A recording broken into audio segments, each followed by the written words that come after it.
welcome to another edition of the Throwing Bagels Podcast. So glad you could be with us. Kevin Mooney here with you alongside Jason Hamo and Chris Douglas. Hey guys. Hello. What up? Let's just dive right in. Our next guest is another, we welcome him back to the show. Always great to have him on. The head coach of the SUNY Oswego men's basketball team. It's Jason Leone. Hey, coach. Hey guys, thanks for having me on. It seems like I always you always get me where I'm running around somewhere. So just finished our last time I think we spoke. I was on the road recruiting, pulled over in a Starbucks, and then now I'm in my car. Just got out of our end of the year department awards banquet. So hey, I'm not any busier than anybody else, but this is a nice break to chat with you guys. Well, who were the big award winners at the banquet? You know, our athletic director, Lindy McManus, kind of installed this format that I really like. And she kind of did it in like an Oscars award format where, for instance, it's like they have different awards like freshman athlete of the year, men's and women's, sophomore athlete of the year, junior, senior, and so forth, and then male sport athlete of the year, female sport athlete of the year. There's probably about 15 to 20 awards, and the coaches nominate their players and or teams depending on the genre of the award, and then the department then votes on along with the administrative staff, and then they take a tally vote, and whoever wins it's like so. And then the kids, the student athletes, MC the thing, so they'll come up and they'll be like, all right, nominees for the So female cool. freshman of the year, and there's like 3 or 4, so there's a little bit of drama involved in it. And the other thing is like, when I first got here, we started doing this and there was like a meal involved. The thing about this, I think we're in and out in an hour. Not that brevity is that important, but I think the audience is, you kind of sometimes lose people after an hour, especially young people, where they start fiddling on their phones and that type of thing. This thing has a lot of drama to it, and I really like the format. This is a pretty nice addition. We've been doing it for about 3 or 4 years now. Nice. Is it all sports, or is it just like fall winter sports at this point? No. So yeah, that's a great question. So our spring sports kind of get nominated and voted on based on the year to this point. Okay. But yeah, so it's just for the athletic department, right? And all the varsity sports. Are there envelopes that are ripped open, or how does it work? No, but they have like cards they bring up there with them, and Nice. it's again, it's like drama filled at some level, and I think the student athletes like that are involved in SAC, they each take a turn going up and reading off an award winner. I like it. I think it's kind of cool. Do they use the accounting department as the tally and the ones that keep the secret? You know how they do that with the award shows? Yeah. They have like that one accounting firm that does all that stuff. They should do that. Sure, that's a good idea. Yeah, I don't think we're at that level of notoriety where we need to go that far, but it's a nice way to end the year. Next, we're we're in our second to last week of classes. Next week, the students start getting a little, busier and probably a little anxious about final exams. So this is a good week to do it. And so we just finished that up. Yeah, nice. So Ricky Gervais wasn't like hosting or anything like that, right? No. You should totally get a couple of the student athletes to host it, though. Yeah, well, they take turns coming up, and one of the kids from WTOP is the MC. Okay. So it's good. It's good. They do a nice job with it. That's really cool. Yeah, that's very cool. So, Coach, let's look back on this season. So the Lakers went 23. Sure. Lakers went 23-5 overall, 15-3 in conference, finishing in a tie with Oneonta for second place. So 2 impressive wins over Morrisville and Oneonta in the SUNYAC playoffs, and then Lakers fell to a really tough top-ranked Cortland squad in the SUNYAC title game. What comes to mind when you look back on the 25-26 season? I think that we still, we're a team that was filled with some youth and inexperience, but some good experience in that, the previous year we had played a lot of freshmen. Those guys were sophomores. This year, played more like upperclassmen, although there's still some work to do there. It's really hard to win games, right? We won 23 of them. We're 15-3, I believe, in conference. And 2 of those losses were to the team that won our league. And I think we had, like most teams go through, a game against Oneonta at home that, you look back and I felt like we were a better team. And we didn't play well that night. And to their credit, they really played with a chip on their shoulder because, we played them the week before and won by over 20, I think it was, down at their place. So, but it was a good year from a perspective of still implementing some new players. The majority of our rotation was freshmen and sophomores, and we did have a junior transfer that had a really nice impact for us. But as I've always said, transfers take on, a lot of times from a skill set perspective, a lot of similarities to what a freshman would be. Jason McGee, even though he was in his 3rd year of college basketball, to us, he was still new. He didn't know our system and our, some of our standards and the way we played. And to his credit, I thought he had a great year, given that he was a first-year player. So, successful year overall. It's hard if I'm taking truth serum here. You think about our last game, and we haven't been beat too often the way we were beaten that last game in the championship game by Cortland. And it was a true beatdown, and we were down 18-2 pretty quick. And I don't think anybody expected that. To Cortland's credit, they played the way I have always implored upon our teams to play when we've been older is, you get in those spots and high leverage games, and you should play the way that Cortland played. They played like they had been there. They played with a chip on their shoulder, and they got out there and really just kind of took it to us physically. And we're just not, this team this year is still not ready for that moment and ready for that level of physicality. And, so overall a great year, 23-5. We're not going to complain about that, but this is a compliment to our team and our program. This is the longest we've gone without winning the SUNY title. That's kind of a very impressive thing to me, right? Like, it's just been 3 years, but this particular group, we've got some things that we have to get done next year, right? So that's kind of where we're at with that, but I'm really looking forward to next year in this group. I think we've got a lot of really, really good pieces coming back, and we return our top 6 guys, and we will add some really good pieces as well.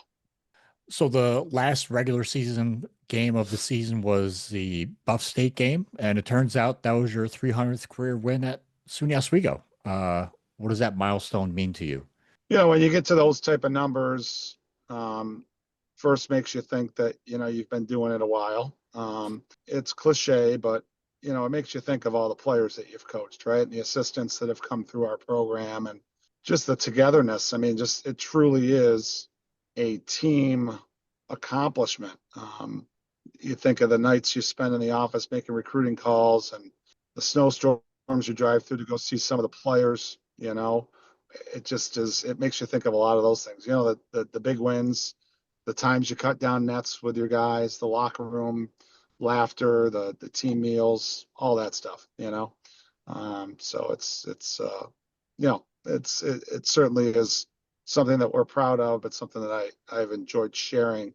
I also think about my family, the sacrifices that my daughters have made.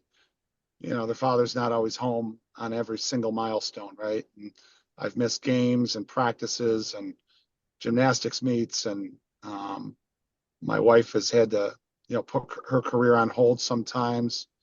It truly is a team thing when these things come about. So, and it's a reflective thing that happens. You obviously, we said you had a good season, winning 23 games. Individually, for some of your players, right? You had sophomore Deacon Judd. He averaged, he started all 28 games. He averaged 18 points and 9 rebounds per game. Named all conference first team this year, NABC all district second team, and he was D3hoops.com all region second team. So he won the SUNYAC Rookie of the Year last year, and he was SUNYAC Player of the Year last year. But his numbers overall were probably a little bit better this year. How special of a player is he, and can he be overall? Well, I think the thing that makes Deacon so special is his humility. I think sometimes when you achieve success, let alone immediate success, like he had, sometimes you lose sight of the process that it takes to get there. Deacon is an incredible teammate. He's very coachable. You can push him, you can challenge him, and he is always asking for more information and what he can do to positively affect the team. And he's a true throwback in that way. And I still think there's another level that he will get to. His numbers did improve a lot this year. I don't know if those were his conference numbers, but he averaged, I think, 13 a game his freshman year, 14, and he was up to 18 this year. So he did make an improvement. I think player of the year most of the time goes to somebody that, either the team that wins the league, a player on that team, or, I do think there was a little bit of this year that the kid from Plattsburgh, I think, was second in the country in scoring. I mean, his numbers were just, off the charts where, I felt like, I'm biased. I feel like Deacon affects winning as much as any player in our conference. But, and Deacon would tell you this, winning the league typically promotes those type of accolades, but that's not what he's about. We've never had a player in our league achieve all reach in their freshman and sophomore years. I don't ever remember that happening. So the things that he's doing are a product of his hard work, and they're truly historic accolades that he is doing. But the things, back to your original question, that make him special are just, there's no secret to what he does. He just works and works and works. And you ask him to do things, or you tell him, listen, you're not doing this. And there is never, ever a wavering moment about him trying to do the things that his team needs to win. He is utterly and truly committed to winning. Does he have like another gear? Do you think he get even better than he is already right now? Yeah. We've had long talks. I think Deacon right now, his freshman, sophomore year, is a player that the way that he scores the majority of his points is just with his effort level of getting to the offensive glass, running the floor, outworking his matchup, right? What we are trying to do is try to take that and add, I wouldn't use the word finesse, but maybe a little bit more skill to his game.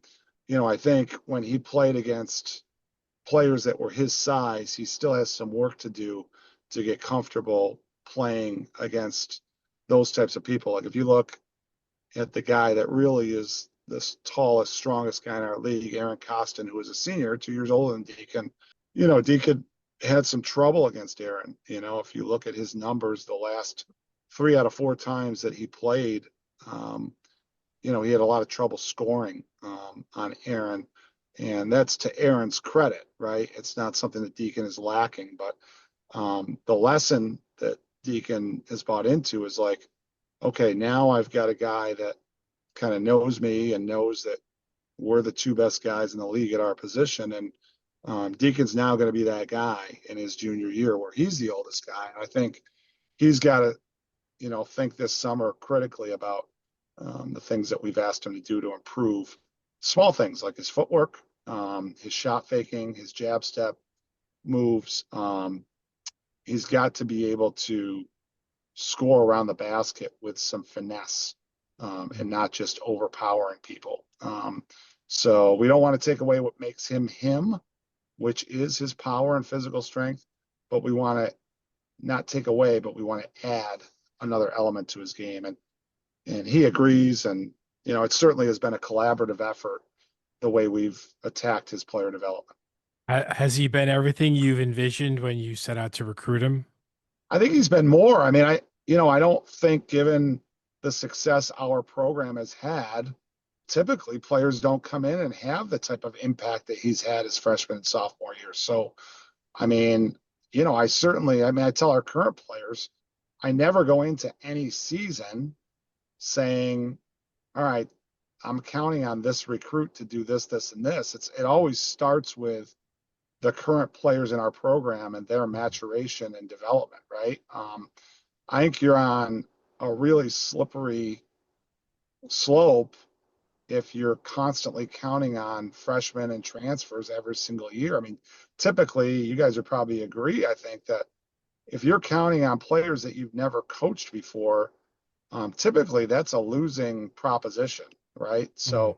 So as good as we thought Deacon was, I mean, there's nobody that I've recruited harder or went to go see play more, spent more time with than Deacon. So we thought he'd be really good, but to sit there and say we thought he would be an all-region player of the year, rookie of the year his freshman year, and then follow that up with first team all league, second team all region sophomore year. I mean, I don't think anybody would predict that. But I also would tell you I'm not surprised because I know that he's working at a level where he's earned everything that he's gotten. In addition to Deacon, Jason McGee, which you've mentioned, first year transfer, named to the all conference second team. Stephen Bradley, Arthur Foster named to the third team, and Freddie Fowler took home Rookie of the Year honors for the SUNYAC. And that's actually the first time in Oswego's history they've had back to back Rookies of the Year. So, how did all of their contributions, help shape this season's success? Well, I think our pieces fit really well together. Like the Mhm. players understand that Deacon, um, settled nicely into that main go-to guy, right? And the thing that Jason gave us was he was very willing to come off the bench. So he's a unique player where, certainly from a talent perspective, he's one of the better players in the league. But a lot of people don't know he's a junior college All-American at Herkimer, but he never started, right? So that was kind of a cool thing for us in terms of fit because, you're bringing back Gary McLean, who started a lot as a freshman. We really believed Arthur Foster was going to take a big step forward. Obviously, Deacon was a starter. Um, Stephen Bradley had been a starter. So there wasn't pressure. Typically when you bring transfers in that are kind of high profile, they have expectations of what their role and numbers have to be in order for them to be happy, right? Jason was such an important recruit for us because we knew that he was familiar with coming off the bench and he still knew he could play at a certain level, right? The other thing that Jason gave us was, an additional guy that could get to the foul line, that was a very physical player on the perimeter, and he was very comfortable in big spots with the ball in his hands. Jay played really, really well in our biggest games, and he was a primary ball handler against the teams that really pressured us a lot, right? So, you have Freddie, who we thought would be our starting point guard, but you're going in with an 18-year-old and you're like, okay, when we play Brockport or these teams that really like to get up and pressure, is Freddie going to be ready every night that first semester to handle 25 to 30 minutes a game of bringing the ball up? So Jason gave us a nice fallback where if Freddie maybe was having one of those freshman moments, he was able to kind of play a little bit of a point position for us. And, we've morphed away from using numbers in our offense, guys. Like, I stopped labeling players as ones and twos and threes and fours and fives.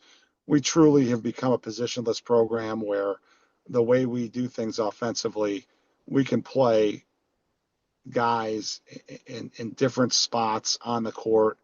And we just have morphed away from using traditional positional numbers, so that's allowed us to play different guys together that you wouldn't think that we could. Coach, do you think basketball in general is progressing that way to like a positionless structure? Absolutely. I mean, that's been going on. I mean, the Yeah. guys in college have copied the guys that have been doing it in the EuroLeague and in the NBA for years now, right? So ultimately what happens is, we coaches copy from the best coaches and teams in the world. And those, prototypically speaking, it doesn't mean that there's not great high school, college coaches, but typically if you were to do a study, many, many, many teams in college and in high school are copying what's going on in Europe. And Europe is really where people are are copying from. Even the NBA guys are copying from EuroLeague offenses and defenses and concepts and things like that. So. And we should also mention another individual that received a wonderful honor, Gary McLean. He was named to the College Sports Communicators Academic All-District Team, and another great honor Yep. for the Lakers as well. Yep. Gary's, I just, kind of tweeted out about this yesterday. He's everything we want our program to stand for, right? Like he's in our honors program here at the college. He's at a 4.0 every semester he's been here. Not only is he an intelligent person, but sometimes you get guys as a coach and they're really smart in the classroom and they can read a book and you can tell they're just like really intelligent people as it pertains to academics. Sometimes it doesn't always transfer over to athletics, right? Like I've had guys that were not very strong students, all right, but they were really, really smart on the basketball court and vice versa. Gary's somebody that I think really is just overall just a really smart person. He enjoys doing things for other people by nature. His personality mirrors what we really want our team's environment to be like, right? Like selfless, intelligent, and just overall team oriented, right? And it's great that Gary gets recognized because you can look at his numbers and sometimes he falls by the wayside because he's so unselfish. He's not a guy that takes the most shots most games. He's not a guy that's going to average 20 points a game, but he has the ability to do that in a particular night. And, he had a little bit of a rough year this year from a perspective of shooting the ball. I wouldn't call it a sophomore slump, but he went through what a lot of sophomores go through where I think the last 8 or 10 games last year, he was playing as if, I think Deacon was the best freshman in the conference, but he was playing like the second best freshman a year ago. And I think due to a couple things, he got into a thing this year where, I just think he struggled in a couple areas. We're not worried about it, but, I think it's a good thing for him because I think at times he was frustrated. And thankfully, one of his most, qualities that exudes intelligence is he's not somebody that points fingers. So he's, owning some of this. And I don't know if there's a guy that's had a better spring than him in terms of spending time in the gym, getting better. Early in the season, in one of the losses that you had to Cortland, you guys went to double overtime. It was actually your first SUNYAC game of the season, but then you went on to win season high 8 games in a row after that loss, including your trip down to Tennessee. Do you think that loss to Cortland kind of lit a fire under the team? Tough loss against a good team, double overtime. Do you think that kind of motivated them to and push them onto that winning streak? No. I just think, not in a negative way. I think these guys, one of our better qualities is how connected the team is, right? And, I think, you could tell early on that Cortland was just like older than us, right? And if you really truly dissect the 3 games we played against them, I mean, really, we only outplayed them in one half, right? Like it was the second half down at Cortland, and that's where they made quite a bit of mistakes. They turned the ball over, and we were able to score on the open floor. Every other time we played them, we had no ability to gain advantage in our half-court offense. We couldn't go by them. They were stronger than us. Now, where I think that can be a motivating factor is what I've told the guys for the last 2 years. Like, we clearly are at a deficit in strength and conditioning. We have not committed ourselves yet like a junior and senior laden team should commit themselves to the weight room. I just don't think we've done that. It's not a put down. I'm not trying to motivate the team. It's my actual thought that, like, you watch us play them and it's like, men against boys, and that lies on my shoulders, but it also lies on the players' shoulders. We haven't committed to our off-season training like we should have so far. Part of that is youth, though, a big part of it, right? Like, I think when guys are 17, 18, 19 years old, they're still in the habit of, like, in high school, they're used to kind of going at it at one pace, and That's usually good enough for them to get by and still have a really good season, right? Well, this is college now, and there's just more of a commitment if you want to be that really good team. So, if anything, I think and I hope that those games, not just that game, but all three games that we played against Cortland, should open our guys' eyes that, like, yeah, we won 23 games. I'm not trying to be negative with them, but like it's still a good season. But like we are a long way away from winning the game. And Cortland,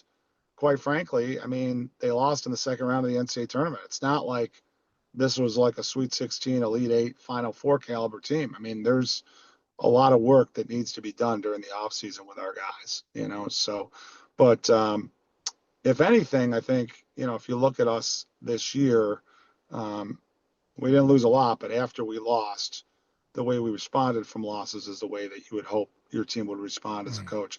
That the next day at Morrisville, you get done, and what a lot of people don't understand is like, okay, we played double overtime, so the game goes to probably at least 10:30 p.m. Get on the bus 11 p.m. We get back to campus at 12:30 a.m. and then we got to turn around because we travel with the women, and then we're going down to Morrisville the next day for to get down there by noon. To us, you go to bed at 1 a.m., get up at 7, 8 a.m. That's not a big deal. But kids, most of them, their clocks are on a different thing. Like they like to sleep, right? And and when they get home at 1 a.m., they're not just going right to bed. I'm not telling you they're heading down to Bridge Street to the bars, but they're not just gonna go right in their bed and pull up their covers and go to sleep, right? So I thought, and then those losses are emotional, right? Like Cortland's, it's no question they're our biggest rival. So, I was really proud, especially the first half, the way we played in that game. We really jumped on them, and that was a proud moment. I think a big unsung moment in our season, the way we played in that game. Coach, before we get you out of here, we're just curious about maybe some next year's opponents, non-conference. Have you scheduled anyone that would be of interest? Yeah, so we really ramped up our schedule. So I'm not sure if you guys know this, but so we're going back to divisional play within our conference. So next year there will be an East and a West in our league. So New Paltz leaves the league. We're adding Alfred State, Cobleskill, and Delhi. So the East travel partners will be Canton and Potsdam, Plattsburgh, and I believe Cobleskill, Oneonta, and Delhi. Those 6 teams. And then on the other side, it'll be Oswego and Morrisville, Cortland and Alfred State, and then Fredonia and Buffalo. So we'll play everybody on our side twice, and then we'll play everybody on the other side once. So that'll give us 16 conference games, opens up 2 more non-league games, which I'm happy about. So we will open next year in Case Western in Cleveland, their tip-off tournament. We will play Trine, who won the national championship, I believe, 3 years ago. Out of Indiana, we'll play them in the opener. And then on the other side of the bracket is Case Western Reserve and Kenyon. Then we will come home. Then we'll come home, and then we'll go up to play St. Lawrence that next Tuesday. And then we'll have a week off, and then we're joining the Mark's Pizzeria Crosstown Shootout. So every year we will play Nazareth, St. John Fisher in a rotating site between the 4 schools that are involved in the tournament: Rochester, Oswego, Nazareth, Fisher. Next year, in our first year in this tournament, we will host the tournament, the Classic, I should say, on Thursday and Saturday right before Thanksgiving. Then we'll play at Brockport the Tuesday before Thanksgiving. Then we'll be off, and then we'll have 3 conference games before the semester's over. So, and then when we get back after break, we go to Trinity in Hartford, Connecticut. Trinity won the national championship a year ago. So we will play in the first round Brandeis. Trinity will play City College in New York in the first round. And then we have a non-league game against Ithaca right after the new year. And those are our 9 games. Wow. When is you go to Ithaca? I might have to come for that one. When that's actually at our place. Oh, that's at your place. There you Okay. go. When are Okay. you? So when's the tournament in Hartford? That'll be the 30th and 31st of December. Oh, nice. Okay. Yeah. Cool. That is a Yeah. challenging. That's going to be a challenging schedule. Yeah. I was gonna say that's It's gonna be a it challenge. sounds It real is. tough. It is. Yeah, we've got to ramp it up a little bit. I just think it's the right thing to do for where our program's at right now. And, Mhm. and we've got to make sure that we get the proper amount of games that can help our strength of schedule in order to put ourselves in the best position to make the NCAA tournament. How how important is, I mean, obviously it's important, but like the strength of schedule, um, like for a team like yours that had a good season, and I don't know if there could have been any thought of about an at-large bid at some point, but how important does the committee look at the strength of schedule, went to pick those Yeah, at-large it's about teams? 70. Yeah, so they set the dials. We're doing everything with a computer now. So Okay. 75% of what they look at is strength of schedule, and 25% is winning percentage. So, Okay. right now it's kind of mathematical, right? Like you can look if you look at our league, and at the end of 9 games for every team in our league, look at the non-conference record. That's going to tell you the strength of our league, right? And like right now, this isn't like a shot at anybody, but if you just look at the non-league records, our league is not performing well um, at the bottom of our league. It's just not. And we're just not playing well at the bottom of the league. So, you know, Cortland and us, who both had plus 20 win seasons, neither of us were going to get an at-large bid. So um, so you got to be mindful of that. I mean, now you hope that some of the teams that are towards the bottom of our league start to improve, but I'm not in control of their schedule or their team, right? So I can only control what we do. So right now, you kind of plan for any type of scenario, and we're going to play the best possible schedule. And it's not just for strength of schedule. I believe in playing really good teams, right? That you want to get exposed as much as you can. I've been here long enough. We won enough where I'm less concerned about our win-loss record and more concerned about um, our guys seeing what the highest level of Division III looks like, right? And having some things put on a platter for us to see front and center about what our true deficiencies are, right? And I don't see how you do that playing a weaker schedule, right? So we're going to try to play the best teams that we can possibly play moving forward, and that's kind of the scheduling philosophy that I have. Well, Coach, thank you so much for taking the time to chat with us. We really appreciate it, and enjoy your off season. Congratulations on Oswego career win number 300, and Thanks, we'll guys. chat again. Yeah, We'll see thanks you in for the thinking of fall. me. I always enjoy talking with you guys. You guys do. I go on a bunch of these things, but you guys are one of my favorites. Oh, thank I you. just enjoy talking about the program, and you guys are professional, and I really appreciate that.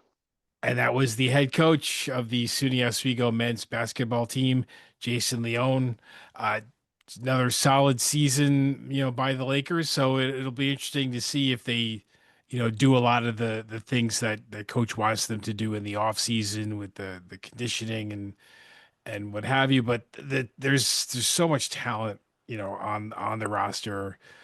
Two straight rookies of the year, which they've never done before. So Hmm. you feel pretty good, I think, about going into next season. Yeah. I mean, they've, like he said, they've been, good for so long already. Hmm. A continued stretch of time. You almost feel like you're expecting it. I shouldn't say that, but you kind of, to a certain degree, because you trust that he's recruiting well, and you trust that he's going to bring in.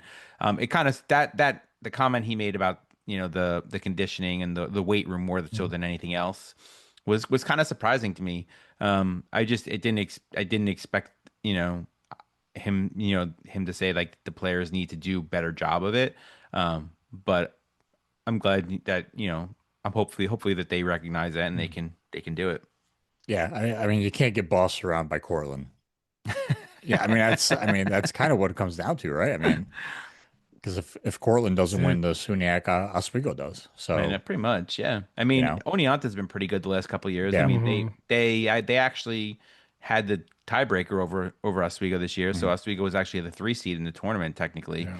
right. even though they had the same record and a better overall record. But it's funny. I mean, we've talked about with him in the past about this, but it's funny how they do the at large, and things like that. Like Yeah. it's very it's very subjective about how your conference does as a whole, which is you know that seems unfair. Like every conference is going to have some bad teams. Some conferences will have some more better teams than others, but like so you have 4 or 5 teams in your conference that are really poor and that really holds you back. And who knows if they would have been an at-large team, but still, just to say like because Fredonia and Potsdam went 3-15 and 1-17 in conference, like that's gonna hold that could force you not to get an at-large bid possibly. You know what I mean?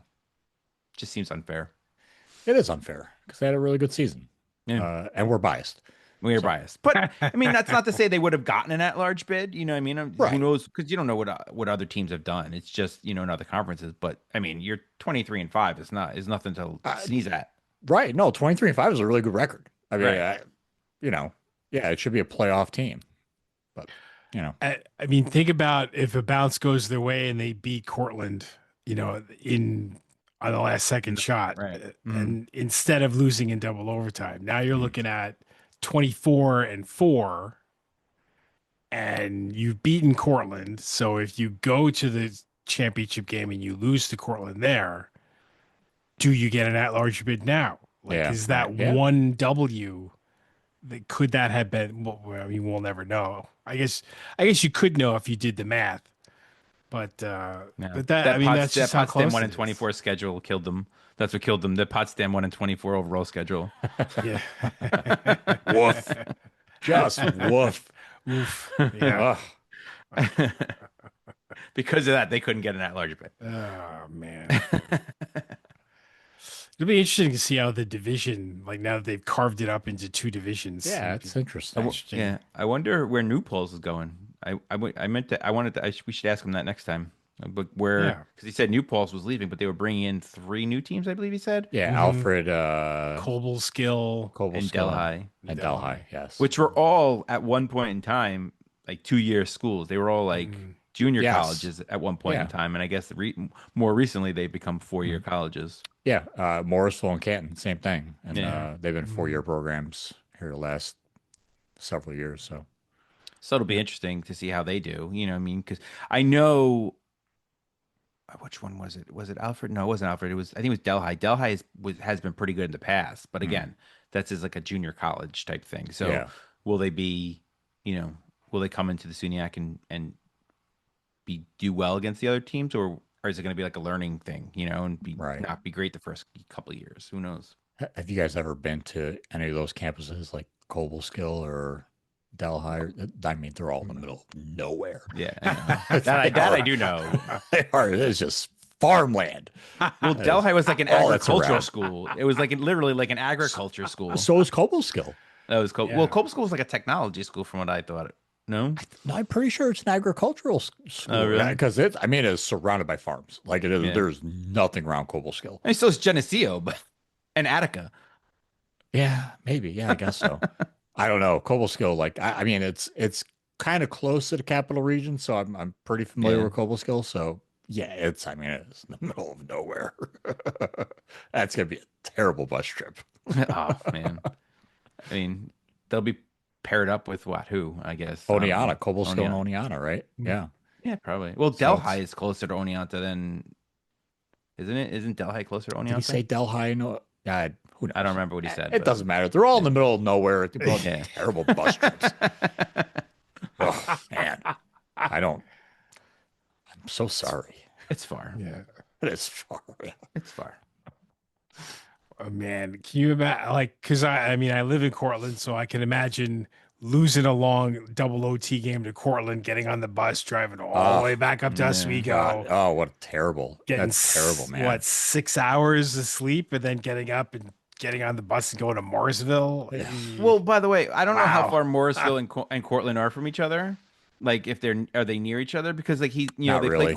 played Cortland one night, so they don't even get to do road trips. Like they played Cortland, and then they had to go home and then go back to Morrisville the next day. That seems like ridiculous. Why couldn't they just take a road trip and like stay one night wherever? Yeah, I mean, closer it's to Morrisville or close something? enough. It's close enough to not.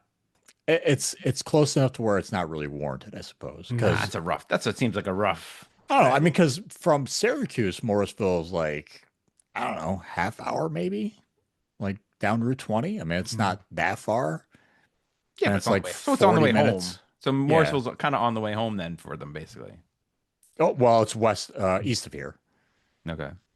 So it actually probably wouldn't really, I mean, because from Cortland, you'd probably have to go up to Lafayette and then go all the way over to Morrisville. That's kind of a haul. But either way, it's a haul from Oswego too. So, But look, there's costs. It's expensive. Staying in a hotel. I mean, $3,000, $4,000, $5,000 for one night for a whole team. Sure. True. For both teams. Well, for the women too, because they travel with the women, right? I mean, the hockey players do it, right? So. Yeah, but they have the money for the money. You know. You know what the school does. Come on, let's be honest here. That's right. They got the Blue Line Club. That's right. Money's You got the just boosters, man. pouring in. The money's pouring in. Yeah. Hundreds and hundreds of dollars. Oh, and all serious, because now I'm thinking of what Coach Digby said last time when every little bit helps. Like they can pick up that equipment, Absolutely. the equipment that they couldn't really get. Now they can because donated. So right. We are bit kidding, helps. by the way. Yes. This is all in good fun. Yes. Little facetiousness. That's right. It's okay. It's okay. I don't know. Do we even want to talk about the Mets at this point? Wow. It's even worth it. Speaking of crap, what are we doing? What can we possibly say that hasn't been said already? Like, I have tickets to games that I don't even want to go to. I mean, can't blame you. I mean, it's got swept by the Rockies. Yes. The Rockies. The effing Rockies. The worst team in baseball the last freaking decade, man. Yeah. Get out of here with that. I know. I in a way I want to thank the Mets for like completely torching the season this early. It's early, yeah. And now we don't have but to now waste my our whole lives. summer. What am I gonna do all summer? I got nothing to watch in this something summer now. else. No, you got the Anything World Cup. You have the World Cup this summer. Don't get me started on the World Cup. No, but you can watch get me it on started on the- television, Jason. You don't have to travel. All these Europeans coming into town thinking they'll just walk across the highway to get to MetLife Stadium. Good luck with that. Good luck with that. Yeah, I know. It's what a mess. I know it is going to be a mess, but yeah, I mean we have the World Cup this summer, so you don't have to worry about that. And you've got MLS after the World Cup, so you're just filling your time with soccer. I mean, who needs to watch baseball? Season's over. I mean, yeah, I guess I could go see MLS games or Gotham FC games or something like that. But like, I don't know. Red Bulls is a good young team, man. A bunch of teenagers starting. Really good team. I don't know anything about them. Oh yeah, no, you should, man. They're a good team. It's a young team, but it's a good team. Look, just coming up, let's catch some Syracuse games, Binghamton games. May as well. Come on, let's go. Yeah. How are they off to a good start or Syracuse? They're 500 middle of the road, better than 500. the New York Mets. Yes, they are. I mean, and not very hard at this point, is it? Not really. The Mets promoted AJ Ewing did they? a few hours ago. Oh, nice. From He's our in Syracuse recording now? So he will be in Syracuse now. So he's That's awesome. one step closer to the show. I wonder who they pulled up to Binghamton then, because usually there's that it's a kind That's of where Singh is going. buy his tush out and send him on the road, pack him up, send him out with fam. Get out. Are we also done with Mendoza? Are we done with him too? Or No. I'm telling you right now, no. I wouldn't be shocked if he's out very soon and Cora becomes the manager. Here's my take. Nice hot take there. He's on the last year of his contract. So the Mets are just going to let this play out and then not renew his contract. That's it. I don't think they're going to wait that long. I think he'll be gone before that. I think he'll be gone before that. I mean, the question is what do they do? So here's the thing. I don't know if we discussed this on here before, and I think we've discussed it offline, but like there's a bunch of conspiracy theories going around right now about Uncle Steve. No. And have you heard this? Do you hear these? Whatever they are. And basically, like when he bought the Mets, he was like, "We're going to win the World Series in 5 years." Well, that's past. That's not happening. Oh yeah, they've already lost out on that. Nope. And he's spent a ton of money, but there's all these people are saying, well, really, all he wanted to do was get the casino license. Nonsense. The apartments and the stadium for the NYCFC, and and the casino. And now that he's got all that, he's not going to give a crap about the Mets anymore. And that was really what he wanted all along. I mean, I don't necessarily believe that, but like you're going to have to do something soon, whether it's fire David Stearns or something, because anyone is to blame. It's really him more than anybody else, because he put this garbage on together, flaming piece of what doo-doo. And it's pathetic. Like you preach defense, and then you brought in guys that don't even play the positions that they're playing. Yeah, that's a great point, because they have brought in a bunch of retreads, and it shows. Like, let's bring Jorge Polanco, guy's never played first base before. Now he's hurt, so he can't even play. Let's bring in Bichette. He never played third base. You know what? We'll move Beatty from third base, who's actually a pretty good third base. Yeah. We'll put him at right field or first base, because he's played there before. Can we just say that Bichette looked shell shocked after they got swept in the doubleheader? He's just sitting there in the dugout by himself. I give him a little credit for that, though. Like, I can't wait to opt out of this. Well, I don't know. That's the thing. Is like, was it because he cares and he's like just upset, or is he just like, I'm done with this place and I need to get out of here? No, I think it's, what the hell have I done to my career? He could have stayed in Toronto. Why have I come here? Why? Well, maybe he's one of those guys that thought he could handle New York, and turns out he can't. I don't even know if it's about handling the city. It's just like, man, this team. But the stinks. pressure. I mean, the pressures that go with it. You know what I mean? Because on paper, this team does not stink. But like, they can't hit a lick. Yeah. Your two best players are getting hurt one after the other and coming back, and then the other, one comes back, the other one gets hurt again. It's and like nightmare. You're ruining Carson Bench, because the guy is not hitting, and you're gonna just keep running him out there every day and hope he doesn't lose all his confidence. You know what I mean? The only good thing is McLean. That's it. That's all I got. Is McLean. But even that, McLean, the third time through the order, they smoke him.